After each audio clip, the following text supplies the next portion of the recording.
Assalamualaikum warahmatullahi wabarakatuh. Kami dari kelompok 2 ingin mempresentasikan hasil dari kelompok kami. Sebelumnya, izinkan kami untuk meminta izin kepada Pasparta untuk menjelaskan chapter ini. Kelompok kami terdiri dari Revi Arti Susandi 2019 12 11 021. Kemudian ada Retno Dwi Ningtyas 2019 12 11 037. Dan selanjutnya ada Maila Sofa Yuningtyas 2019 12 11 047. Pada chapter kali ini, yang pertama kami akan membahas tentang konsep dasar laporan keuangan. Laporan keuangan merupakan ringkasan dari suatu proses pencatatan transaksi-transaksi keuangan yang terjadi selama tahun buku yang bersangkutan. Laporan keuangan ini harus disusun berdasarkan prinsip akuntansi yang berterima umum. Prinsip ini disusun oleh IAI, Ikatan Akuntansi Indonesia. Konsep ini juga menghendaki pemisahan secara tegas antara perusahaan dengan pihak yang berkepentingan dengan sumber-sumber perusahaan atau pemilik pada perseroan terbatas. Perseroan terbatas pemisah tersebut dilakukan secara hukum pada perseorangan dan perusahaan bersama. Selanjutnya akan dijelaskan oleh Revi. Di chapter 1 ini juga membahas fungsi laporan keuangan. Fungsi laporan keuangan digunakan untuk mengambil keputusan kebijakan dalam beroperasi perusahaan seorang manajer, baik itu keputusan strategis perusahaan dan rencana-rencana yang akan dijalankan untuk memaksimalkan keuntungan.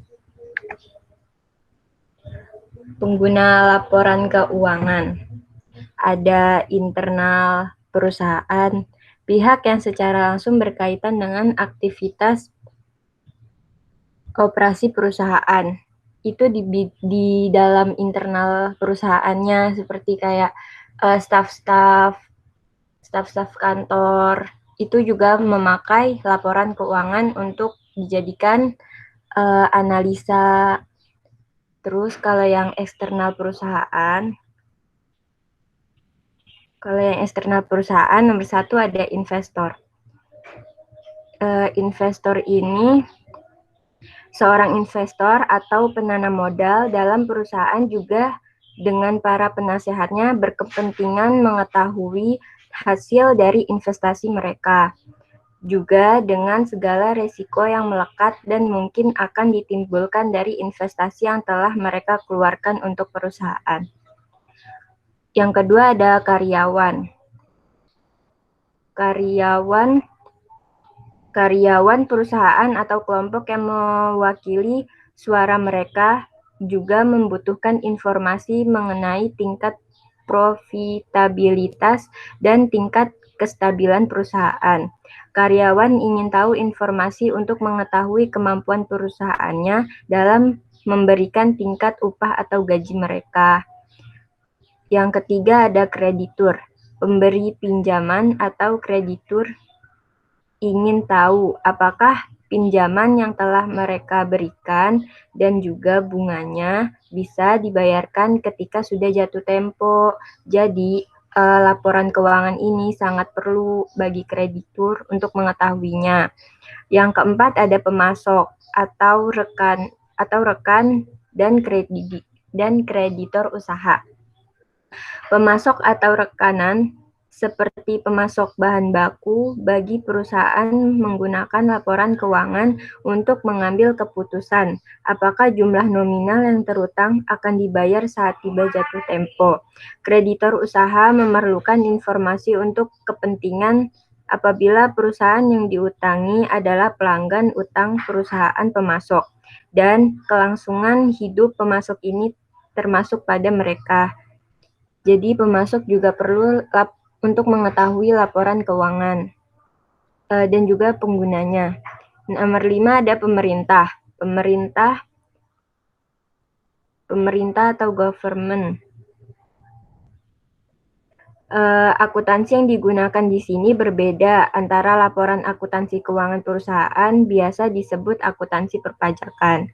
Kalau pemerintah beda dengan usaha PT perseroan terbatas. Jadi laporan keuangannya berbeda. Nah, yang keenam ada pelanggan. Pelanggan, jika suatu pelanggan terlibat dalam suatu perjanjian jangka panjang dengan perusahaan, mereka juga membutuhkan informasi tentang kelangsungan hidup perusahaan. Ya, yang ketujuh ada masyarakat. Sebuah perusahaan bisa memberi pengaruh terhadap masyarakat dalam beberapa cara. Contohnya jumlah orang yang menjadi pekerja di perusahaan, buruh atau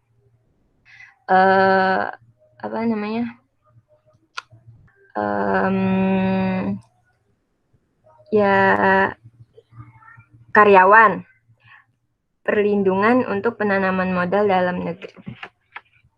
Selanjutnya akan dijelaskan Naila Sofa.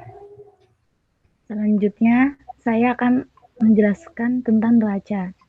Laporan neraca adalah laporan dengan posisi keuangan perusahaan yang menggambarkan posisi aktiva, kewajiban, dan modal. Elemen-elemen dalam neraca itu terdiri dari aset, kewajiban, dan ekuitas.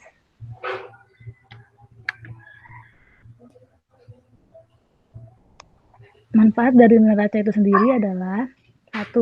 Prasarana untuk menganalisis fleksibilitas keuangan adalah sebagai pengukur bagi perusahaan akan tindakan ke depannya.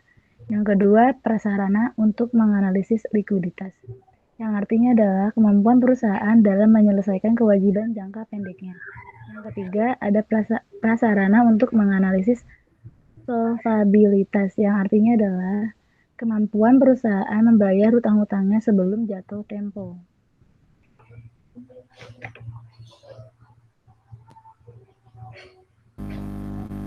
Selanjutnya di sini ada contoh neraca. Di sini ada Sarinah Laundry, neraca 31 Desember 2013. Di sini ada aktiva, ada pasiva. Di aktiva lancar itu ada kas sebesar 2.164.300. Terus ada bank 20.125.000. Terus ada perlengkapan 975.000. Ada asuransi 3.189.000. Jadi total aktiva lancarnya 26.453.300. Terus ada juga aktiva tetap. Aktiva tetap ada peralatan 21.900.000. Ada akumulasi penyusutan peralatan sebesar 4.200.000. Ini dikurang, jadi total aktiva tetapnya ada 17.700.000. Jadi total aktivanya 44.153.300. Terus di sini ada pasiva. Pasiva itu ada hutang. Hutang usahanya itu sebesar 1.365.000. Hutang gajinya 125.000. Jadi ada total hutang usahanya. Terus ada modal. Modalnya sebesar 42.913.000. Lalu ada total modal, sehingga total pasiva itu dihitung dari total hutang ditambah total modal.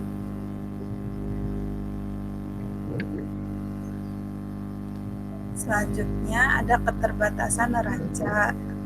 Ada off balance sheet, biaya historis, nilai tukar atau kurs, aktiva tak berwujud, dan komparabilitas.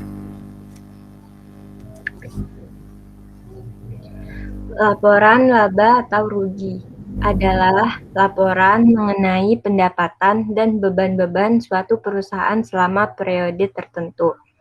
Manfaat laporan laba atau rugi tersendiri ada evaluasi kinerja masalah perusahaan. Jadi laporan laba rugi bisa untuk mengevaluasi sebuah perusahaan mengenai dengan kinerjanya yang sudah dimaksimalkan oleh sebuah perusahaan, memberikan dasar untuk kinerja masa depan. Dalam manfaat laporan laba rugi juga dapat memberikan dasar untuk kemajuan sebuah perusahaan. Kan kalau sebuah perusahaan pasti kayak ada targetnya. Jadi itu bisa memaksimalkan target di sebuah perusahaan. Terus membantu nilai resiko atau ketidakpastian pencapaian arus kas masa depan. Keterbatasan laporan laba atau rugi. Keterbatasan ini ada pos-pos yang tidak dapat diukur secara akurat. Jadi laporan laba rugi ini ada suatu aspek-aspek yang tidak dapat diukur secara akurat karena itu aspeknya kayak mengandung isu lingkungan atau isu wabah, penyakit, kayak lagi corona kayak gini kan nggak nentu. Misalnya kayak perusahaan konsumsi Unilever atau Garuda Food, Indofood, itu akan menurunkan pembelian produk dan akibatnya laporan laba rugi tidak bisa diukur secara akurat atau tidak mencapai target. Angka-angka dipengaruhi oleh metode akuntansi yang digunakan. Terus ada peningkatan laba.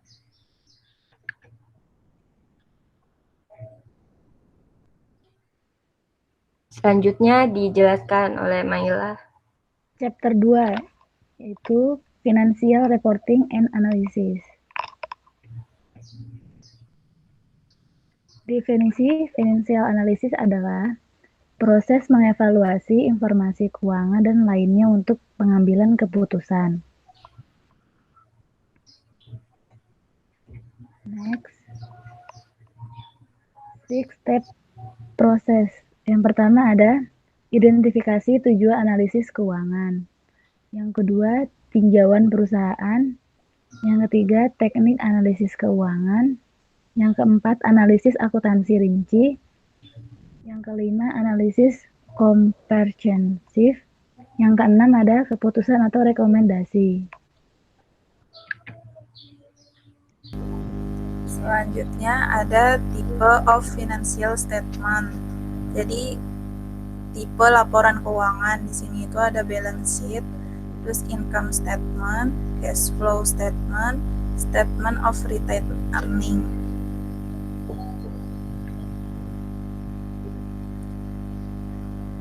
Di sini ada external use of statement analysis. Yang pertama itu ada kreditur perdagangan, itu fokus pada likuiditas perusahaan. Terus ada pemegang obligasi. Pemegang obligasi ini fokus pada arus kas jangka panjang perusahaan. Kemudian ada pemegang saham. Pemegang saham ini fokus pada profitabilitas dan kesehatan jangka panjang perusahaan. Selanjutnya ada internal use of statement analysis. Plan itu artinya perencanaan. Plan ini berarti fokus pada menilai posisi keuangan saat ini dan mengevaluasi sebuah peluang. Terus kontrol mengontrol. Ini berarti fokus pada laba atas investasi untuk berbagai aset. Ada understand ini berarti fokus pada pemahaman bagaimana pemasok dana menganalisis sebuah perusahaan. Method of financial statement analysis. Metode financial statement dalam menganalisis ada horizontal analysis, vertical analysis, common size statement, terus ada trend percentage, terus ada rasio analis. Yang pertama yaitu horizontal analysis. Horizontal analysis adalah Menggunakan laporan keuangan komparatif untuk menghitung dolar atau persentase perubahan dalam item laporan keuangan dari satu periode ke periode berikutnya. Horizontal analysis dapat dihitung dengan cara percentage change sama dengan current year base year dibagi base year figure dikali 100%. Nanti hasilnya jadi persen.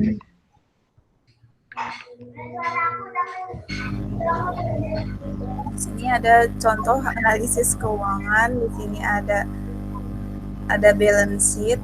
Nah, di sini tuh ada increase atau decrease. Nah, di sini ada aset. Current aset itu terdiri dari cash, account receivable, inventory, prepaid expense. Terus ini ditotalin semua, jadinya total current asset. Terus ada property and equipment, itu ada land, building and equipment. Lalu ini dijumlah jadi total property and equipment. Terus ini kalau di total semua ini jadinya total aset.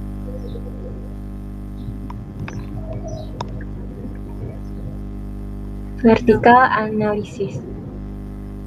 Vertical analysis adalah untuk suatu laporan keuangan setiap item dinyatakan sebagai presentasi dari seluruh total yang signifikan. Misalnya, semua item laporan laba rugi dinyatakan sebagai presentasi penjualan. Nah, di sini ada contohnya dalam vertical analysis. FAAB Company. Di sini ada balance sheet-nya at Desember 31 tahun 99 dan 98. Jadi tahun sekarang dan tahun yang berlalu. Ada cash. Di sini bisa dipresentasikan. Jadi kalau vertical analysis ini dia